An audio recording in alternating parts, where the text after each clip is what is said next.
Hello kuya. So pupunta tayo ngayon sa Fernville. Tayo magpapalipad ng drone. So ko ipakita sa inyo yung status ng kalsada. Wala lang, gusto ko lang i-share sa inyo. Ayan. So let's go. Palipad tayo. Let's go. Hello Manong Dandy. Papalipad ako ng saranggola.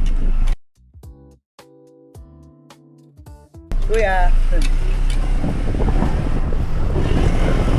dito na po tayo sa around sa vicinity ng Darangan. So wala po tayo sa main road. Tayo papuntang bundok. Shout out sa mga taga Darangan.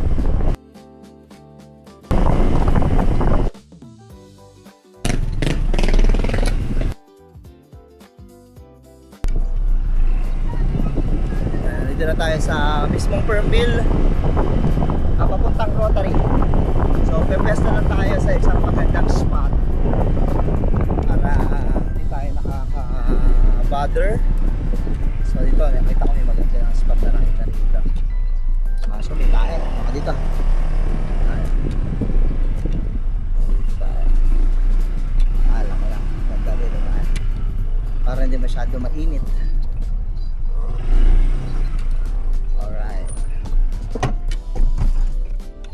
Nakapwesto na tayo. Labas na natin yung ating gamit. So magpapalipad po tayo ng drones today. So ang gamit po natin is DJI or DJI Neo 2. Ayan, ito yung ating drone. So kung gusto nyo pong bumili, nandyan po sa ating link. So natin itong cap, itong gimbal cap or camera cap. Double press. Yan, so gumalaw na yung LC. Okay na siya. Tapos double click. Isa pa. Yan, okay. So mag-APB mode tayo. So double click. Okay. So hindi ko na kayo makikita kasi naka ano na ako, no. So palipad lang tayo. Gusto kong makita yung papunta ron sa may papunta doon sa Upper Casinay, tsaka papunta naman dito sa San Juan, papabagtas ng highway. So gano'n kasi yung diretsyo nun yung highway papuntang San Juan, papuntang Rotary, papuntang ang tawag namin dyan is ano bang tawag doon, Tatlong Lungga kung tawagin kasi gubat pa siya dati. Tapos papuntang Upper Casinay. So yun lang yung ating titingnan kung kamusta na yung kanilang progression. Hindi naman to para i-validate natin kung natatapos na. Gusto ko naman makita nyo na nakakamangha kasi unti-unti na po nagkakakalsada rito. Ang ganda. Okay, palipad na po tayo.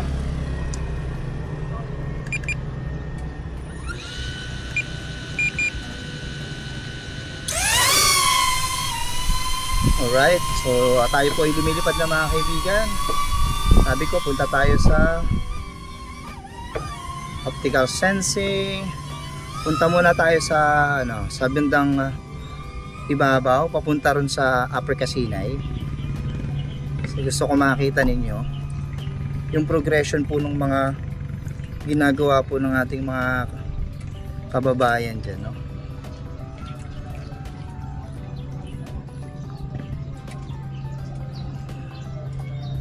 Kasi hindi ko siya mapuntahan ng sarili. Okay, so meron pala ng daan dito pakaliwa. Ayan, no? So meron ditong daan pakaliwa. And hindi ko lang sure, ayoko na siyang puntahan. Tapos dito sa part na to, ang sabi po rito may warning is dead end. Okay, what kaya dead end? So ibig sabihin hindi rito dadaan or tama. So dead end na nga siya. Pero baka siguro hindi ko alam kung bakit ganito, no? Kung bakit ganyan, hindi ko alam. Kung itutuloy pa ba to o tapos na yung kontrata, hindi natin alam. Okay, so ito dire-diretso lang tayo. So mataas naman yung ating GPS or yung satellite mode. Meron tayong 33 na satellites. And abot naman yung ating drone. So wala muna tayong kaba. Okay, so dinediretso ko lang. Tingnan natin kung hanggang saan tayo makakarating. Okay. So okay. Ito yung part na siguro dito naka-ready yung kalsada papunta dito. Kasi natatanaw niya na dun sa bandang dulo. Yun na yung ano eh. Yun yung papuntang Pantok. Yun na po yun. Ayun. So, try nating babain, no? Ano pa naman tayong 70%. So, babain natin. Mamaya na natin babain.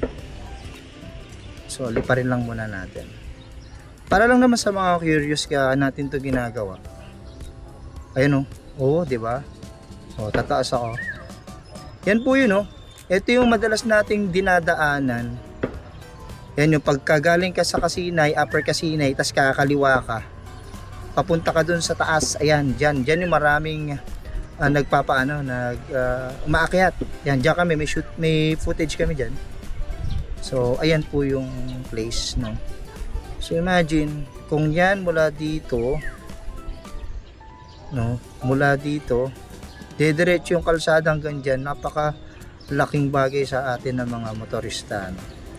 So, lipad lang ako, konting montage lang tayo. Alright, so meron pa tayong 60%, medyo nakakatakot, no. So, lipad na tayo. Balik na tayo mga kaibigan.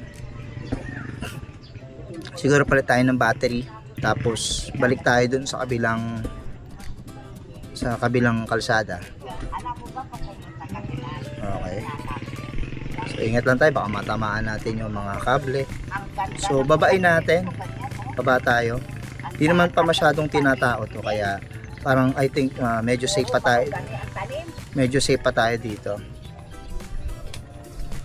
Yeah. Medyo mahina yung transmission dito sa ilalim. Bumababa yung transmission natin. So subukan ko ulit. Oo, mahina pag bumababa, may humihina yung signal. So wag ko nang tangkain, baka mawala pa yung wala pa yung signal, mahirap na.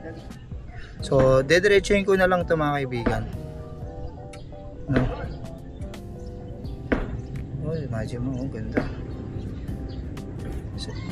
Siyempre alam nyo, hindi tayo allowed to fly ng masyadong dikit o malapit dun sa mga private property or mga bahay, kasi mahirap na. Pwede tayo makasuhan, sa totoo lang. Oh, ganda. Aabot kaya tayo, meron pa tayong 49% of battery. Grabe. Hindi nila pala siya. Yun lang napansin ko pala rito sa DJI ni YouTube. Gusto ko lang idagdag. Na nagkakaroon pala siya ng transmission issue kapag ka nasa sahig at malayo. So mas malakas yung signal niya kapag tayo ay bumababa. Ay tumataas lang. Naka-stay tayo sa taas. No? Okay. So papalitan na natin yung battery kasi lilipad pa tayo sa kabila. Tapos yung tatlo naman yung dala nating battery. So yung unang battery, ayan, so humihina yung transmission. Testingin lang natin kung yeah, saan tumama.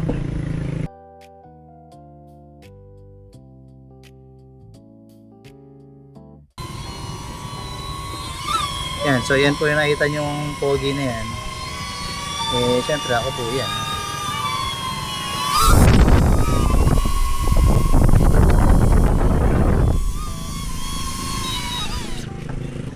Nakita nyo na, no? Yung nag-travel tayo from Rotary papunta sa Upper Kasinay. Hindi na natin masyadong pinuntahan yung pinakabundok. So ngayon next naman ay didiretsuhin naman natin doon para makita natin yung status ng kalsada na talagang, yun talaga yung para sa akin na nakakatuwa. Kasi ito, pababa to eh. Padausdos to. Pababa hanggang papuntang San Juan. Tapos dire-diretso na papuntang highway. Alright, fly. Okay, lipad na po tayo ulit mga kaibigan.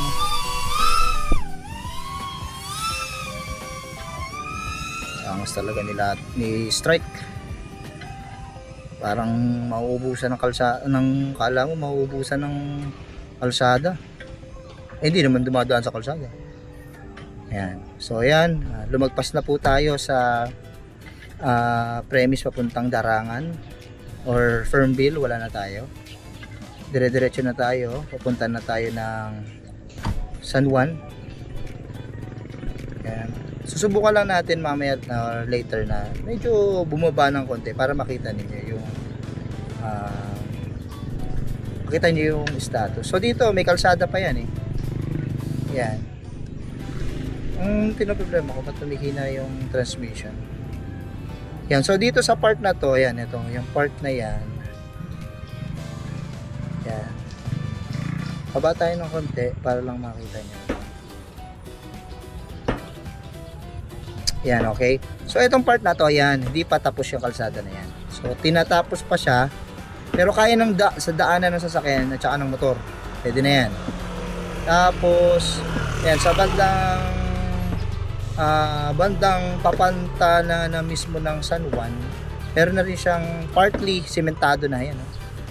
Partly sementado na. Tapos pagdating dito sa part papuntang highway, yan yung intersection na yan. Ito kasi ay papuntang San Juan. Paglabas dyan ay kalsada. Dito naman ay within San Juan pa rin. Pag dumiretso ka naman, papunta naman siya ng Makamot. Oh.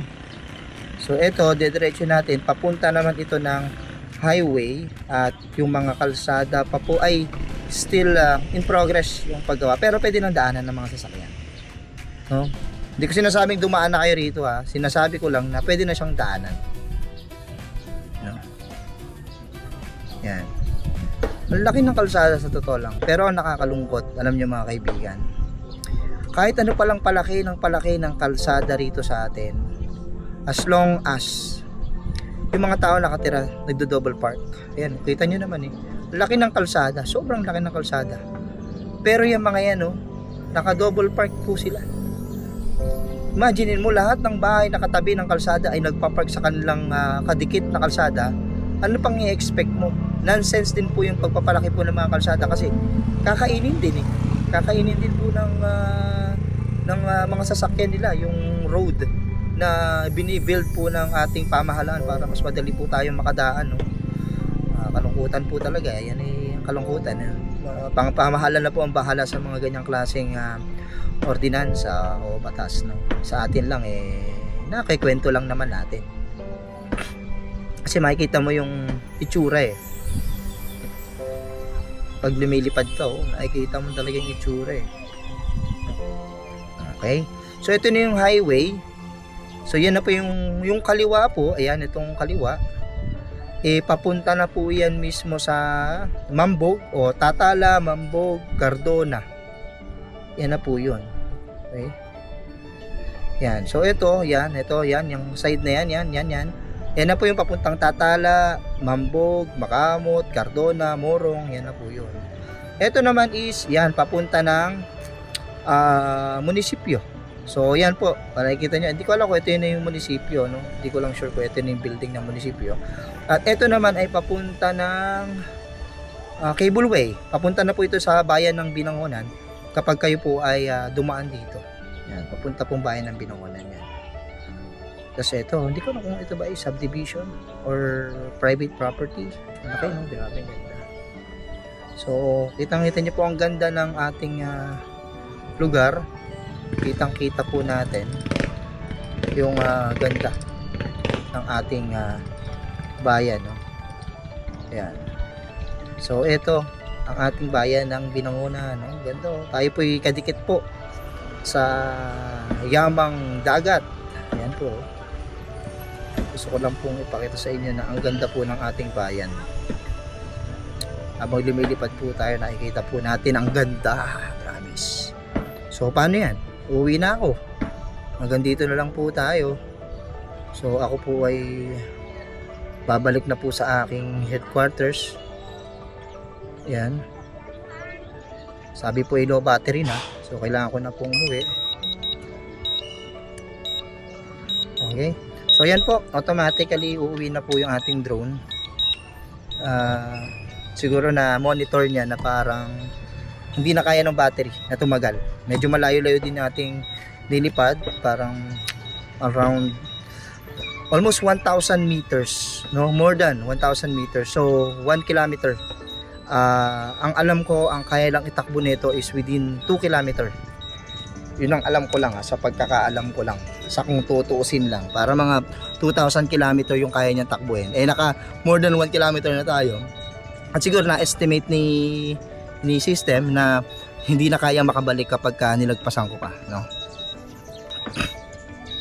Ayan, so ang kinagandahan naman, habang bumabalik tayo, naka-video pa rin tayo, pero automatic pa uwi na siya. So tingnan na lang natin. Astig, no? Ang ganda, grabe. So, ano ko, stop ko. Gusto kong lumipad ng pailalim. Okay, kasi ito yung pataas na sinasabi ko sa inyo. So, bababa ako.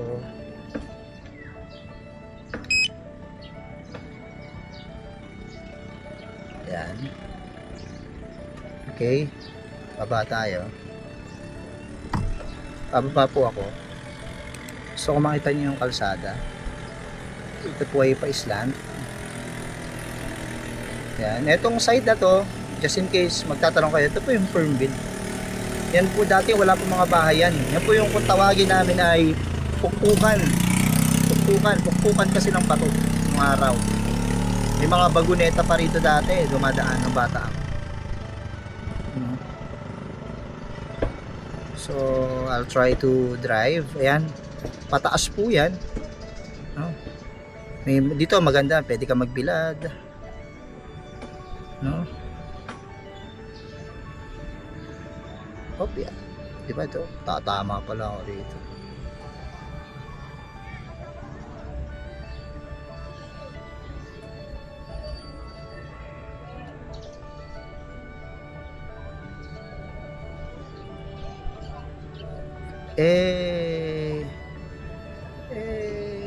Kaya ko pala to. Kaya ko to. Huwag kang tatama sa saeg. Tatama sa saeg.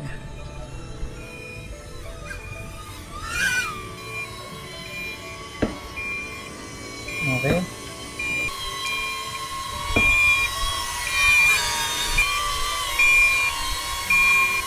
Woo!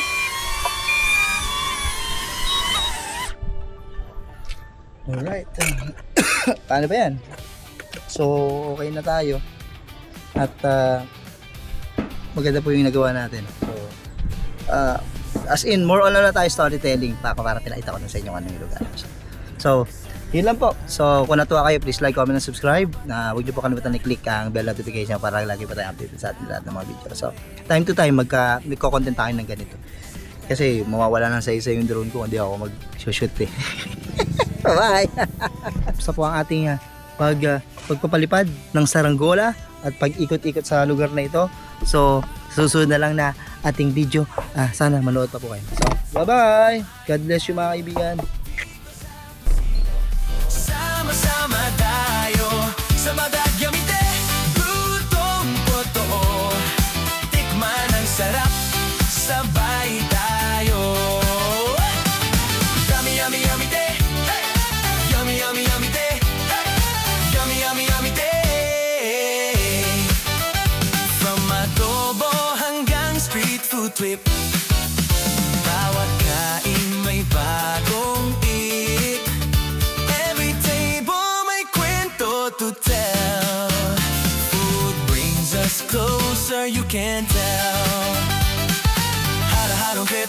Food at kawanan, friends and family, walang iwanan. Sa bawat subo may feels na dala. Pagkain talaga sa liag na panahon.